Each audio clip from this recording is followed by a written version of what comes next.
안녕하세요. 하나님의 말씀과 함께하는 시간입니다. 오늘도 귀한 시간 내어 함께해 주셔서 진심으로 감사드립니다. 혹시 여러분은 이런 경험 해보신 적 있나요? 하루 종일 정말 바쁘게 보냈습니다. 아침부터 저녁까지 쉴 틈 없이 일하고 가족을 돌보고 여러 가지 일들을 처리했어요. 그런데 막상 침대에 누워서 눈을 감으니 잠이 오지 않습니다. 온갖 생각들이 머릿속을 맴돌기 시작해요. 내일 중요한 미팅이 있는데 잘할 수 있을까? 아이들은 숙제는 잘했을까?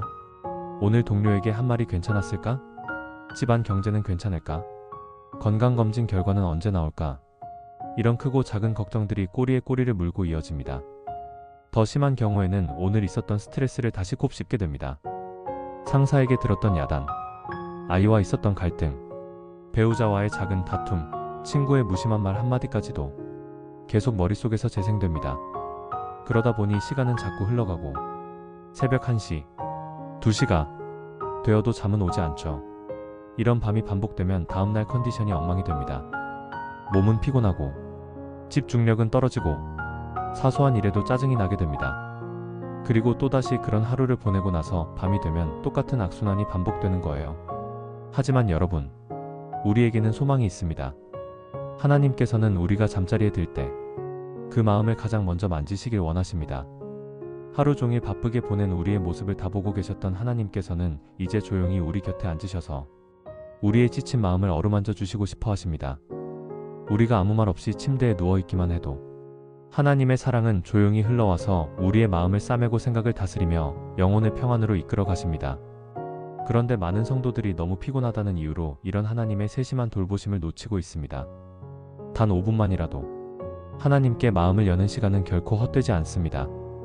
그 짧은 시간의 기도가 여러분의 잠자리를 하나님의 임재로 가득 채우고 평안한 밤을 선물해 줄 것입니다. 오늘은 아무리 피곤한 밤에도 드릴 수 있는 3가지 간단하지만 능력 있는 기도에 대해 자세히 나눠보겠습니다.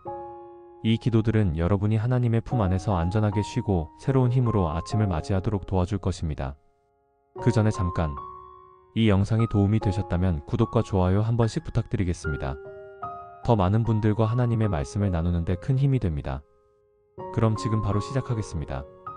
첫 번째 기도는 하나님께 하루를 맡겨드리는 감사 기도입니다. 그렇다면 아무리 피곤한 밤에도 반드시 드려야 할 첫 번째 기도는 무엇일까요? 바로 하나님께 하루를 맡겨드리는 감사 기도입니다. 시편 4장 8절에서는 다윗은 이렇게 고백했습니다. 내가 평안히 눕고 자기도 하리니 나를 안전히 거하게 하시는 이는 오직 여호와시니이다. 여러분, 다윗이 이런 고백을 할 수 있었던 것은 하루 종일 함께 하신 하나님께 대한 깊은 신뢰가 있었기 때문입니다. 다윗은 어떤 사람이었습니까? 왕이었지만 매일 수많은 걱정거리와 정치적 압박, 적들의 위협 속에서 살아야 했던 사람입니다. 특히 아들 압살롬의 반역으로 인해 왕궁을 떠나 도망다니던 그 힘든 시절을 한번 생각해 보세요. 자신을 죽이려는 아들 때문에 맨발로 산을 올라가며 눈물을 흘리던 다윗의 모습을 상상해 보십시오. 그 절망적인 상황에서도 다윗은 잠자리에 들기 전 하나님께 하루를 맡겨드리는 기도를 멈추지 않았습니다. 성경에서 다윗이 어떻게 기도했는지 보십시오. 여호와여, 오늘 하루도 주의 인자하심으로 지켜주셨음을 감사드립니다. 이런 마음으로 기도를 시작했습니다. 아무리 힘든 하루였어도, 아무리 피곤한 밤이었어도 다윗은 먼저 하나님께 감사부터 드렸습니다. 여러분, 이것이 정말 중요합니다. 우리가 잠자리에 들기 전 가장 먼저 해야 할 일은 하나님께서 오늘 하루 우리와 함께 하셨음을 인정하고 감사드리는 것입니다. 하루가 별로 좋지 않았다고 생각하시나요? 혹시 여러분은 오늘 하루가 별로 좋지 않았다고 생각하실 수도 있습니다. 회사에서 일이 잘 안 풀렸거나, 상사에게 야단을 들었거나, 가족과 다투었거나, 몸이 아프셨을 수도 있습니다. 아니면 별일 없이 그냥 평범하고 지루한 하루였을 수도 있고요. 그런데 성경에서 바울 사도가 데살로니가전서 5장 18절에서 말씀하시기를 범사에 감사하라. 이는 그리스도 예수 안에서 너희를 향하신 하나님의 뜻이니라고 하셨습니다. 범사에 감사하라는 것은 모든 상황에서 좋을 때나 나쁠 때나 기쁠 때나 슬플 때나 항상 감사하라는 뜻입니다. 바울 사도는 어떤 분이셨습니까? 복음을 전하다가 감옥에 갇히고 매 맞고 돌에 맞고 풍랑을 만나고 굶주림을 당하는 등 온갖 고난을 다 겪으신 분입니다. 우리가 겪는 어려움과는 비교할 수 없을 정도의 고생을 하셨어요. 그런데도 바울 사도는 빌립보서 4장 11절에서 내가 어떠한 형편에든지 자족하기를 배웠노라고 고백했습니다. 더 놀라운 것은 감옥에 갇혀 있을 때도 한밤중에 하나님께 찬송하며 기도했다는 사실입니다. 사도행전 16장을 보면 빌립보 감옥에서 바울과 실라가 기도하고 찬송할 때 지진이 일어나서 감옥 문이 다 열렸다고 기록되어 있습니다. 왜 그럴 수 있었을까요? 바울 사도는 어떤 상황에서도 하나님께서 함께하고 계신다는 것을 믿었기 때문입니다. 좋은 일이 있을 때만 하나님께 감사하는 것이 아니라 어려운 일이 있을 때도 하나님께서 그 상황을 통해 더 좋은 것으로 이끌어 가실 것을 믿었습니다. 로마서 8장 28절에서 우리가 알거니와 하나님을 사랑하는 자, 곧 그의 뜻대로 부르심을 입은 자들에게는 모든 것이 합력하여 선을 이루느니라고 약속하셨습니다. 하나님을 사랑하는 사람에게는 모든 일이, 심지어 나쁜 일까지도 합쳐져서 결국 좋은 결과를 만들어낸다는 것입니다. 그러니까 오늘 하루 힘든 일이 있었다 해도 그것까지도 하나님의 선한 계획 안에 있다는 것을 믿고 감사할 수 있는 거예요. 한 권사님이 계셨는데 이분은 매일 밤 잠들기 전에 하루 있었던 일 중에서 감사할 일 3가지를 찾아서 하나님께 감사 기도를 드리기로 작정했습니다. 처음 며칠은 정말 어려웠습니다. 오늘 하루 감사할 일이 뭐가 있지? 하면서 한참을 생각해야 했어요. 직장에서는 상사가 까다로웠고 집에서는 아이들이 말을 안 들었고 경제적으로도 여유롭지 않았거든요. 하지만 포기하지 않고 계속했습니다. 처음에는 건강하게 하루를 보낼 수 있어서 감사합니다. 맛있는 밥을 먹을 수 있어서 감사합니다. 가족이 무사해서 감사합니다. 이런 기본적인 것들부터 시작했어요. 그런데 신기한 일이 일어났습니다. 2주에서 3주가 지나니까 하루 중에 감사할 일들이 조금씩 더 보이기 시작했어요. 지하철에서 자리를 양보받은 것, 동료가 커피 한 잔 사준 것, 아이가 엄마 사랑해 하고 말한 것, 이런 작은 일들까지도 감사의 제목이 되었습니다. 그렇게 6개월을 보내니 이분의 성격이 완전히 바뀌었습니다. 전에는 불평과 걱정이 많았는데 이제는 항상 감사하고 기쁨이 넘치는 분이 되셨어요. 주변 사람들도 권사님, 요즘 표정이 너무 밝아지셨네요. 무슨 좋은 일 있으세요? 라고 물어볼 정도였습니다. 더 놀라운 것은 환경도 바뀌기 시작했다는 것입니다. 직장에서는 승진 기회가 생겼고 가족 관계도 더 좋아졌고 건강도 좋아졌어요. 감사하는 마음으로 살다 보니 하나님께서 더 많은 은혜를 부어주신 것입니다. 여러분, 감사 기도는 단순히 하나님께 고마운 마음을 표현하는 것이 아닙니다. 우리의 관점을 완전히 바꾸는 기도입니다. 문제와 걱정에 집중하던 시선을 하나님의 은혜와 사랑으로 돌리는 기도예요. 우리 뇌는 신기한 구조를 가지고 있습니다. 우리가 무엇에 초점을 맞추느냐에 따라 그와 관련된 정보들을 더 많이 인식하게 되어 있어요. 예를 들어서 빨간 차를 사고 싶다고 생각하면 길에서 빨간 차들이 평소보다 많이 보이는 것과 같은 원리입니다. 감사에 초점을 맞추면 감사할 일들이 더 많이 보이게 됩니다. 반대로 불평에 초점을 맞추면 불평할 일들만 계속 보이게 되어요. 그래서 감사 기도를 드린 후에는 마음이 평안해지고 잠도 편안하게 잘 수 있게 되는 것입니다. 그럼 구체적으로 어떻게 감사 기도를 드리면 될까요? 하나님 아버지, 오늘 하루도 저와 함께 해주셔서 감사합니다. 아침에 건강하게 눈을 뜰 수 있게 해주셔서 감사하고 하루 종일 큰 사고 없이 보낼 수 있게 해주셔서 감사합니다. 힘든 일이 있었지만 그 가운데서도 아버지께서 저를 지켜주시고 도와주셨음을 믿습니다. 오늘 하루 제가 경험한 모든 일들을 아버지의 손에 맡겨드립니다. 좋은 일은 더욱 감사하고 어려운 일은 아버지의 뜻 안에서 유익이 되게 하여 주옵소서. 예수님의 이름으로 기도드립니다. 아멘. 이런 기도를 드릴 때 정말 놀라운 일이 일어납니다. 우리의 마음이 평안해집니다. 하루 종일 쌓였던 스트레스와 걱정이 하나님께 맡겨지면서 마음이 가벼워져요. 그리고 내일에 대한 두려움도 사라집니다.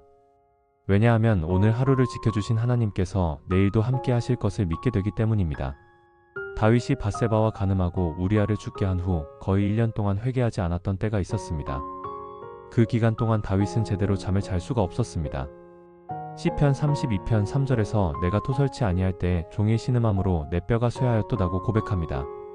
하지만 나단 선지자를 통해 하나님께서 다윗의 죄를 지적하시고 다윗이 진심으로 회개했을 때 시편 32편 5절에서 곧 주께서 내 죄의 악을 사하셨나이다라고 고백했습니다. 진심으로 회개하니까 하나님께서 즉시 용서해 주셨고 다윗은 다시 평안하게 잠들 수 있게 되었습니다. 예수님께서는 주기도문에서 우리가 우리에게 죄 지은 자를 사하여 준 것 같이 우리 죄를 사하여 주시옵고라고 가르쳐 주셨습니다. 마태복음 6장 14절에서도 너희가 사람의 과실을 용서하면 너희 천부께서도 너희 과실을 용서하시려니와 라고 하셨습니다. 한 집사님이 직장에서 동료로부터 큰 상처를 받았습니다. 승진에서 밀려나고 소문까지 나서 정말 힘든 시간을 보냈습니다. 밤마다 그 일을 생각하며 잠을 이루지 못했습니다. 하지만 용서에 대한 말씀을 묵상하며 기도했습니다. 하나님, 저도 하나님께 많은 죄를 짓고 용서받았는데 제가 어떻게 용서하지 않을 수 있겠습니까? 이런 기도를 며칠 드리니 마음이 조금씩 부드러워졌고 진심으로 용서하게 되었을 때 마음이 정말 자유로워졌습니다. 하나님 아버지, 오늘 하루 제가 하나님께 죄 지은 일이 있다면 용서해 주옵소서. 화를 냈던 것, 사랑하지 못했던 것들을 다 회개합니다. 그리고 저에게 상처 준 사람들도 용서할 수 있도록 도와주옵소서. 세 번째 기도, 내일을 위한 보호와 인도의 기도. 야곱이 형 에서를 피해 하란으로 도망가던 중 베델에서 하나님을 만났습니다. 하나님께서는 창세기 28장 15절에서 내가 너와 함께 있어. 네가 어디로 가든지 너를 지키며라고 약속하셨습니다. 야곱은 아침에 일어나서 서원 기도를 드렸습니다. 하나님이 나와 함께 계시사 내가 가는 이 길에서 나를 지키시고 여호와께서 나의 하나님이 되실 것이요. 시편 121편에서는 내가 산을 향하여 눈을 들리라. 나의 도움이 어디서 올까? 나의 도움은 천지를 지으신 여호와에게서로다라고 고백하며 여호와께서 너의 출입을 이제부터 영원까지 지키시리로다고 약속하셨습니다. 다니엘은 바벨론 포로로 잡혀갔을 때도 매일 3번씩 예루살렘을 향해 기도했습니다. 그 기도에는 하나님께서 자신을 지켜주시고 인도해 주시기를 구하는 내용이 들어 있었습니다. 그래서 사자굴에 던져졌을 때도 두려워하지 않았고 하나님께서 사자의 입을 막으시고 다니엘을 지켜주셨습니다. 한 집사님이 매일 밤 내일 하루를 하나님께 맡겨드리는 기도를 드렸습니다. 어느 날 평소보다 늦게 집을 나서게 되었는데 나중에 알고 보니 평소 타던 지하철에서 사고가 있었던 것입니다. 하나님께서 그분을 지켜주신 것이었습니다. 하나님 아버지, 내일도 저와 함께 해주시옵소서. 제가 가는 모든 길에서 저를 지켜주시고 안전하게 인도해 주시옵소서. 저를 통해 하나님의 영광이 나타나게 해주시옵소서. 이 기도들이 가져오는 놀라운 변화들. 한 권사님이 10년 넘게 불면증으로 고생했는데 이 3가지 기도를 드리기 시작한 지 한 달 만에 10년 불면증이 완전히 사라졌습니다. 용서하는 기도를 통해 남편과의 관계가 좋지 않았던 한 집사님의 가정이 완전히 회복되었습니다. 한 청년이 형식적인 신앙에서 벗어나 하나님이 정말 살아계신다는 것을 경험하게 되었습니다. 몸도 건강해지고 마음도 평안해지며 인간관계도 좋아지고 일도 잘 되기 시작합니다. 매일 밤 모든 것을 하나님께 맡겨드리다 보면 하나님에 대한 믿음이 점점 커집니다. 이 3가지 기도는 각각 1분에서 2분 정도면 충분합니다. 아무리 피곤한 밤이라도 총 5분 정도는 하나님께 드릴 수 있지 않겠습니까? 하나님 아버지, 오늘도 저와 함께 해주셔서 감사합니다. 오늘 잘못한 일이 있다면 용서해 주시고 저도 다른 사람들을 용서하게 도와주세요. 내일도 저를 지켜주시고 인도해 주시옵소서. 성령님의 도우심을 구하며 부담 갖지 마시고 시작하세요. 로마서 8장 26절에서 성령이 말할 수 없는 탄식으로 우리를 위하여 친히 간구하시느니라고 하셨습니다. 이 기도들을 가족과 함께 드리시면 더욱 좋습니다. 가족이 함께 하루를 마무리하며 하나님께 기도드리는 시간을 가져보세요. 시편 4편 8절 말씀으로 마무리하겠습니다. 내가 평안히 눕고 자기도 하리니 나를 안전히 거하게 하시는 이는 오직 여호와시니이다. 오늘 밤부터 이 3가지 기도와 함께 하나님의 품 안에서 달콤한 잠을 주무시길 바랍니다. 그리고 매일 아침 하나님의 새로운 은혜와 함께 힘찬 하루를 시작하시길 축복합니다. 하나님의 사랑과 은혜가 여러분과 여러분의 가정에 충만하시길 간절히 축복합니다. 주님의 이름으로 기도합니다. 아멘.